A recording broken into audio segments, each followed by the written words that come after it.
There we go. We are all set. All our alerts are up, running, and off. That's good. Good morning, everyone. It is Monday Mindset. This is Carol Sue, aka Naughty Boss, live with two Sistas. Hey, good morning, everyone. It's Janice, aka Wellness Diva 5.0. Monday mornings, I wanted to say something about Monday mornings because I know I shouldn't say everybody, but a lot of people have that Monday kind of feeling. And what if you could kind of turn that around for yourselves? What would be one thing that you would want to, change around? For me, it would be to make sure that the night before that I have all of my alarms on properly. That always is kind of a good way to start my day, knowing that, I took care of the little things that, really support and ground me throughout the day. So what would be one thing that maybe you would want to change or do? Sometimes, you get into the Sunday night and you turn off being in the present and you're fast forwarding to the week.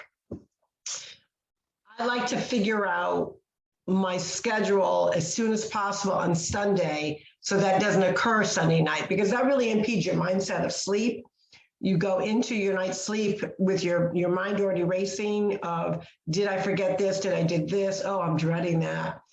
You kind of are doing a fast forward of what your week in your mind at that moment is going to be. And part of your mind, I feel, is almost intruded by that thought that, oh, the weekend's over, life is just, going back to the same old swing of things. Or maybe you're coming off from maybe not such a, relaxing weekend, or maybe it was a working weekend or a stressful weekend, whatever. So I think a lot of times we tend to not allow ourselves just plain downtime. So, we always highly suggest make sure that, your calendar, your planner book, whatever you, whatever you use to keep yourself on track, make sure it's done, early in the day. So don't wait to Sunday night. Don't wait till you're already in bed and then your mind is starting to spin. Try to get it, into a routine. And again, it doesn't happen overnight. Habits just don't form. It takes practice to make good, healthy habits. So if you're practicing, figure out what time, like if you go to church, if you're a churchgoer and you have a certain mass that you go to, obviously don't try to do it right before you go to mass, because you're in sync with your spirituality and your faith. So you don't want to impede those good endorphins and those good feelings. So figure out a time, whatever that time may be. Maybe you're an early riser naturally, even if it's on the weekend, and just say, you know what, I'm going to dedicate to getting my hot cup of tea, hot coffee, whatever your flavor is in the morning. And, even while maybe the kids are still sleeping or the husband or the wife hasn't woken up yet, this would be an opportunity for you to just sit, pull out your planner or your big calendar on the wall, whatever you use, and say, okay, well, let's map out my week and get that done. And once you do that, then I feel you can go into a restful night's sleep. Now, I did not take my own advice on Sunday. I actually, on Saturday, was my first big outing as far as a physical outing. We did what's called Clued Up with some friends of ours. And what it is an app. It's a geo app that it has to do with a murder mystery. So we went to Port St. Lucie, which is probably about, 30 minutes from here or so. And there was a central location that we would meet. And there was teams from all over. So it's something that they don't do all the time. They do it all over in different places. Different countries, different places and whatnot. And I believe the actual company's from England. And the only reason why we picked that up is because of the way they spell tires. I believe that's what it was. But anywho, so it is this, and we didn't know, we've never done one before. So you all have to sign in, you get a kind of like a debriefing of what the case is about. And it ended up being much longer than we would have, anticipated. So what did that mean for me? Well, I've been doing like little small walks and doing a little bit of stretching in my stretch bands, trying to work my stamina up. But we ended up walking at least 5 miles, maybe more. And we were only probably halfway through it. So it was a good, maybe 2.5 hours, 3 hours of, walking from one street to another, finding all these clues, because what happens is you're kind of almost like on a GPS on your device. And, you're following this map to either crime scenes, to go interview suspects, or to go to the forensic lab. So it was like the whole concept was very cool. We saw a lot of teams. They were all dressed up. They had team names and everything. We did have team colors, but we didn't actually get a team picture because we were just like kind of engrossed and we've never done this before. So needless to say, while normally when my stamina is at its best, I can walk 10 miles easy, no problem. But the 5 miles, my stamina was a little impeded. And what happened was, and then we had a friend of ours, his name is John as well, and he has got knee issues. So his knee was bothering him a little bit. So we decided, we kind of had a gut feeling as who the murderer was. We're actually solving, it was actually 4 murder cases, but they were all intertwined. And so at the very end, you have some options. So of course, we're 3 miles into it, or 3 hours into it. And, we had a gut feeling of 2 of them. But not only do you have to figure out who the murderer is, you have to figure out the motive. So you can have the right murderer with the wrong motive. And they give you motives. So it's not like you're, of course, we had our own funny ideas of certain things, but they would give you the questions, like even for the suspects. And then you would pick an order how you want to do it. So by 3 hours, and there was another barbecue going on later that day. Everyone's like, okay, now that we know a little bit more about it, at one point we kind of thought we were walking in circles. So we said, they knew my stamina was not, happening at that point, which I would have still continued, but John's knee was really bugging him. So we ended up kapooting, and we decided to go right to kind of guessing who it was. But it was such an interesting concept. But because I did that, I came home, had a little bit of a coughing attack, which have been really pretty good about keeping them at a low keel. And I took the wrong cough medicine. So I had one for daytime and then I have one for nighttime. So needless to say, and I did that twice because they're very similar bottles.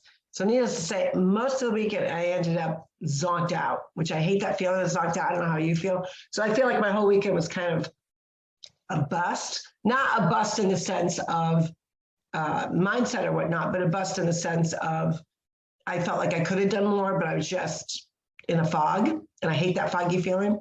So needless to say, on Sunday, where I would normally plan out my week, I did not. So I'm a little discombobulated this morning, but that's okay. As soon as we get off of this podcast, that's what I'm going to be doing. I'm going to be mapping it out. But what I think it gets back to is when you're so used to mapping out your week and then kind of reviewing it, because a lot of times, what good is mapping out your week if you don't look at your planner or your calendar? I mean, I know I've done that, because I have it on my phone. I also have it in my planner book. And sometimes, very rarely now, because it's happened too many times, I make sure I double check, do I have the right appointments, that they sync. Because a lot of times you're not carrying your planner. At least I got a big planner. Some people carry the pocket one right in their pocketbook or whatever they're wearing. So I keep my calendar on my phone as well as in my planner. So I got to make sure they're in sync. If that doesn't happen, sometimes I get a little snafu. But so yeah, that's what I'm going to do. So my weekend was so-so. And then, Sunday night, I didn't really think about the week because I was in a fog. So I guess maybe some ways that was a good thing. Well, you know what? Sometimes that is a good thing, but I just want to get back to your murder mystery thing. Yeah. I've seen a lot of those things popping up, and I think it's kind of, it sounds very intriguing. So, and I've seen it come up in ads or, different things that people are doing through social media. So I think that's kind of pretty cool. And excuse me. Oh my goodness. There I go coughing. Yeah. the other thing too, with planning out your week, you know, how many of us, and I'm certainly guilty of this, although I took care of it this weekend, you have different electronic apps through different devices that you use. And as much as I love apps and I'm always talking about apps, I'm like, okay, you know, how much do I use this app? Do I really need it? And am I paying for it? You know, some of them are very cheap. But I was like, you know what?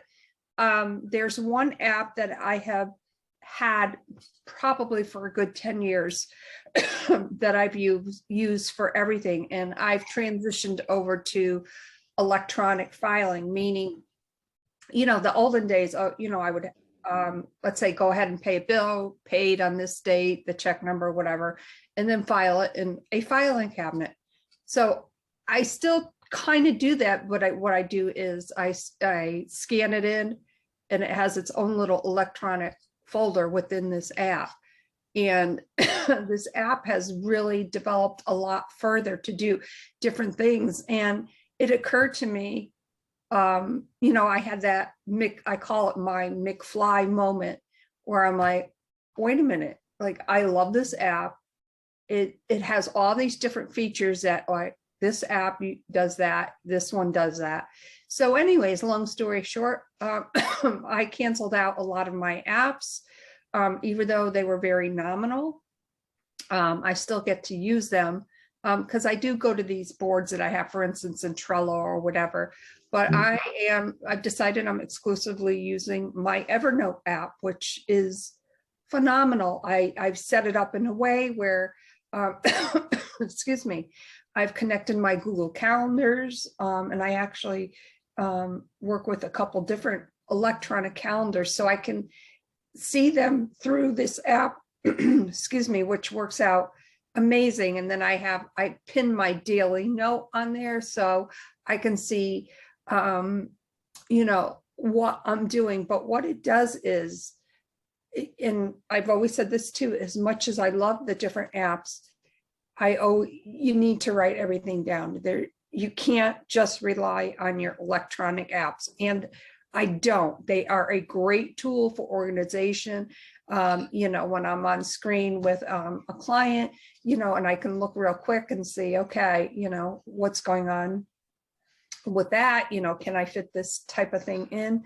But, you know, it's all about what works, how it implements or can complement your day. And of course, am I paying for it? Is it worth paying for something? So I was really happy that I was able to finally really, like, things clicked, and I'm like, okay, I don't need to pay for this because I'm really not using it. So that felt good to get all of that done. And when you kind of go through the different things that you're using, and the other thing that I'm thinking of maybe getting rid of, but I use it like a few times a month, is, for instance, I have, excuse me, a fax number. And it's all, you know, what I do is, if I have to fax something, I can obviously scan it in and then fax through the app. So it's, you know, you're doing it all online. But there have been times where I haven't had that. And when I have to use it, because people still do use. Yeah, I mean, a lot of people still use fax because sometimes they do need that paper trail, that electronic, you know, I think more companies are doing more electronic, obviously electronic signatures, electronic filings. But there are many companies that still, they want that paper. Right, exactly. And there have been times where, for me, the way I look at that app, and it's called eFax, is I don't have to stop what I'm doing. I don't have to go to FedEx or wherever and fax it. Now I can fax through my, you know, I have two computers, but excuse me, we got rid of all of that kind of stuff. So it's that point of, where you look at something that you using like that, like it's not worth it for me to get rid of it in that kind of a situation. Right. And I think a lot of people are doing that. They're downsizing, reconfiguring different services that they have, whether it's apps, whether it's, services that you have in your home. We're in uncharted waters with the economy right now. We're at a 40-year high. And it doesn't seem to be going down anytime soon. So people are, rethinking. And, I've done that with converted one phone over to one plan, getting rid of the other plan. We are now only streaming on our TV. We have no more, no more regular cable network or whatnot. And we found, other ways to, and they do add up. So if you can save yourselves $100, $200, $300 a month from all these different things combined, that's $300 that is now going into your financial positives that are going to help defray the high rising costs of so many different things. I mean, we're seeing it through grocery, you're seeing it through gas, you're seeing it through, if you're a person that pays, interest rates, those are going up. If you are, the gas, I think the gas tank and the groceries are the biggest. Oil, obviously, is another huge one. Electricity is another huge one. So these are things that are, we're not in our control, but what is in our control is these different, services and or apps that we can say, do I really need this? I don't think so.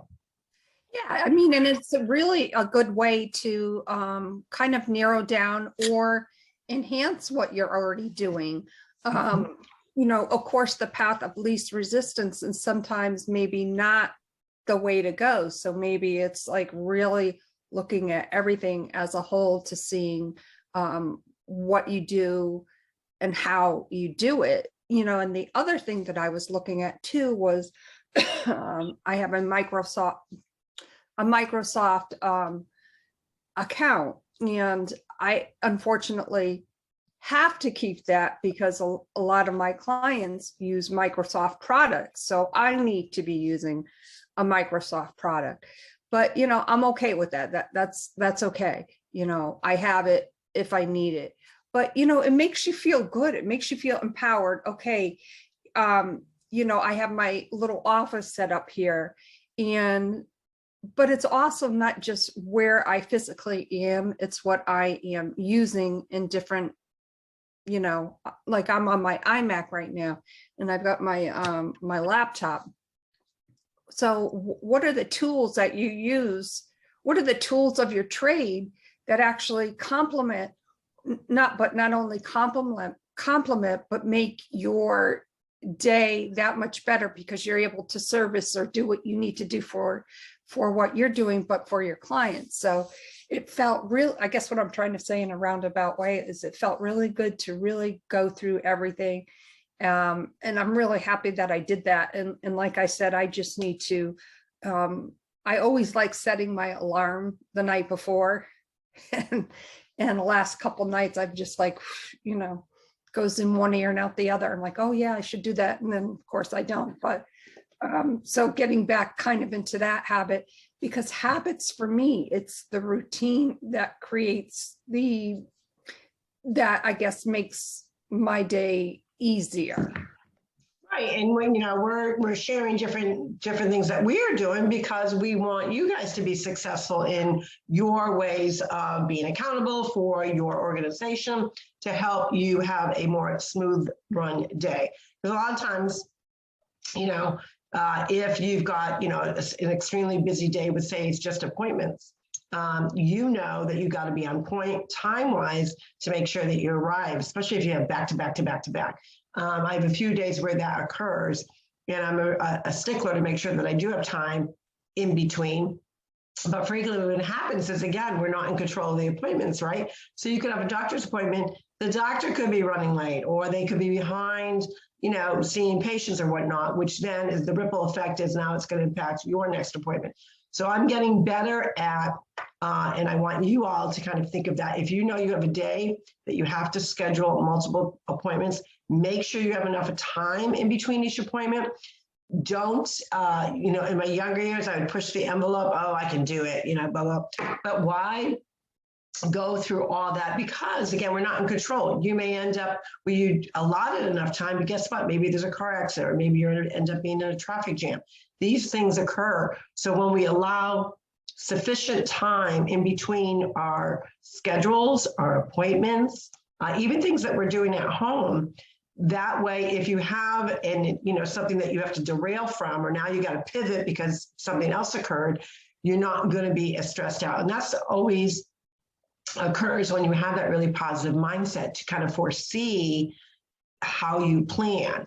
And that's what I try to do on a Sunday when, when I'm looking at my whole week. Is there wiggle room within what I'm doing just in case, I have to pivot?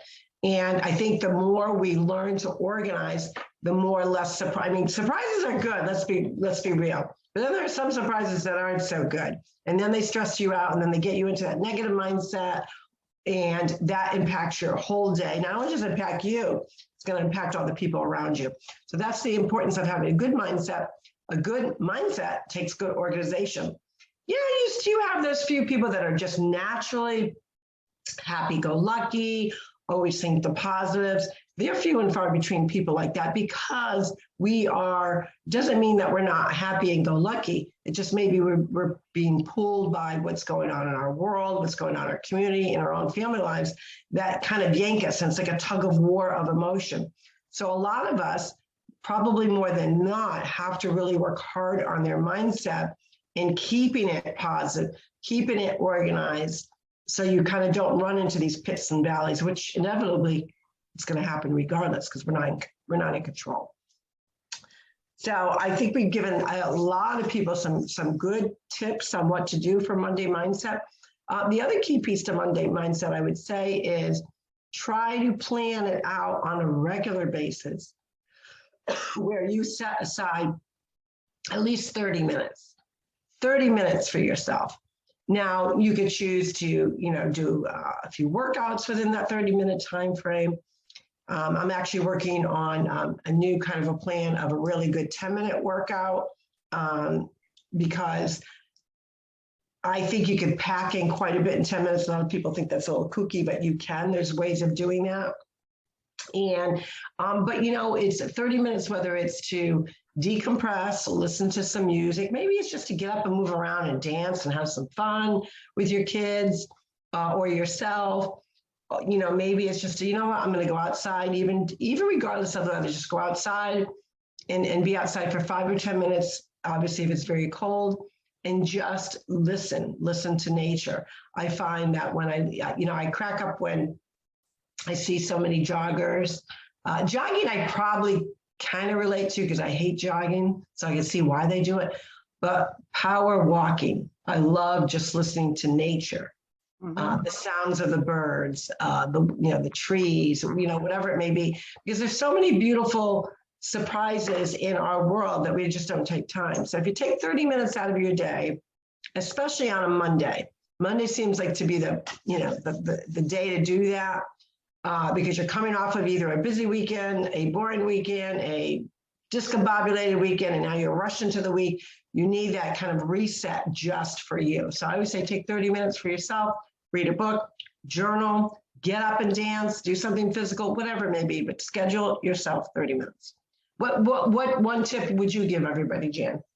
Well, those are great tips, by the way. I would add in affirmations, because sometimes what we're feeling or what we want to accomplish, when we put pen to paper, there's always that connection with the subconscious mind that it will happen. So I would definitely say affirmations are a great way to kind of cement those feelings. And when I do affirmations, they make me feel good. Like I try every morning 10 affirmations of things, for instance, that I'm grateful for, starting with I am. So, that's one little thing that I do, and, it takes a couple minutes, and I am so thankful for that, because it makes me it makes me feel grateful. It makes me kind of sets the tone for the day. And, you know, there's so many good things out there. So why not grasp them, not only with our conscious mind, but with our subconscious mind? And, you know, who knows? And on that note, you know, go to our website, www.twosistas.online. Let us know what you like to do or how you tackle your mornings, how you tackle your mindset. Do you have any tips that maybe we haven't even discussed? We would love to hear from you. My name is Janice, aka Wellness Diva 5.0, and I am with two Sistas, and this is Carol Sue, aka Naughty Boss, live. It's Monday, getting my mindset right. I hope you guys are all too. And we will see you tomorrow for Triumph Tuesday. I'm sure during this whole mindset process, I may have to triumph over something. So we're going to chat about that tomorrow. You guys have a great day, everyone. Bye, everyone.